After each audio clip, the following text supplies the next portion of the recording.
Exam শুরু হতে আর মাত্র 15 মিনিট বাকি। কোয়েশ্চেন পেপার দিয়ে দিচ্ছি, ভালো করে দেখে নে কোনটা পারবি কোনটা পারবি না। যেগুলো পারবি না বন্ধুদের সাথে আলোচনা করে নে। ঝটপট ঝটপট। এই তুমি নাও। কি হলো, বারবার পেন ঝাড়ছিস কেন? কালি পড়ছে না? পাশের জনের থেকে নিয়ে নেই, ওকে একটা পেন দে।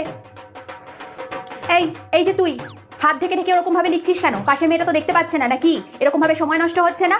হাত সরিয়ে লেখ। আর তোর দেখে লিখলে কি তোর নাম্বার কমে যাবে নাকি? হাত ছড়া। এই তুই লেখ। এই হেডমিস্ট্রেস আসছেন, সবাই যে যার মতো লেখ। উনি চলে গেলে তারপর আবার দেখে দেখে লিখিস। কারো কাছে টুকলি টুকলি নেই তো, তাড়াতাড়ি সরিয়ে ফেল, দেখতে পেলে কিন্তু সর্বনাশ হয়ে যাবে। তাড়াতাড়ি তাড়াতাড়ি। নমস্কার ম্যাম। না ম্যাম, সব কিছু ঠিকঠাকই আছে। আমার ক্লাসে সবাই খুব ভালোভাবে এক্সাম দিচ্ছে। কোনো কোয়েশ্চেন পেপার দেওয়ার পর যেন আমি আর একটাও আওয়াজ না শুনি। সবাই লিখতে স্টার্ট করে দেবে। এই যে খাতা দিয়ে দিয়েছি তো, নাম রোল নাম্বার লেখো, দাগ টানো। ও লেখা হয়ে গেছে, তাহলে চুপ করে বসো। না, এখন কোয়েশ্চেন পেপার দেবো না, বেল পড়তে এখনো 2.5 মিনিট বাকি। তোমাদেরও তো চিন্তা করতে হবে না। এই অদিতি, তোমার রোল নাম্বার তো 5, অত পেছনে কি করছো? সামনে এসে বসো।